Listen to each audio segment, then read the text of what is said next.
നമസ്കാരം. ജ്യോതിഷത്തിൻ്റെ പുതിയൊരു അധ്യായത്തിലേക്ക് ഏവർക്കും സ്വാഗതം. ജ്യോതിഷ സംബന്ധമായ കാര്യങ്ങൾക്കായി പരിഗണിക്കുന്ന 27 നക്ഷത്രങ്ങളിൽ 23ാമത്തെ നക്ഷത്രമാണ് അവിട്ടം. ഈ നാളിൻ്റെ ആദ്യ പകുതി ഭാഗം മകരരാശിയിലും അവസാന പകുതി ഭാഗം കുംഭരാശിയിലുമായിട്ടാണ് കണക്കാക്കുന്നത്. ഈ നക്ഷത്രത്തിൽ ജനിക്കുന്നത് ഐശ്വര്യപ്രദമായിട്ടാണ് കാണുന്നത്. അവിട്ടം തവിട്ടിലും മുളയ്ക്കും. അവിട്ടത്തിൽ പിറന്നാൽ തവിട്ട് പാനയെല്ലാം പണം എന്നുമുള്ള ചൊല്ലുകൾ ഇവരുടെ ഐശ്വര്യത്തെയും ഉത്സാഹത്തെയും പ്രകീർത്തിക്കുന്നതാണ്.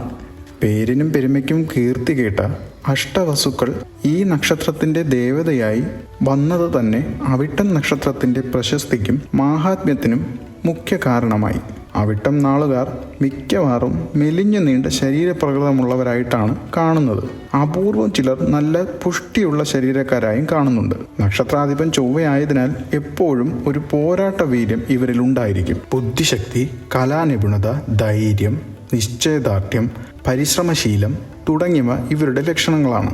ജീവിതത്തിൽ പലപ്പോഴും ഇവർക്ക് അപ്രതീക്ഷിതമായി പരിവർത്തനങ്ങൾ ഉണ്ടാകും.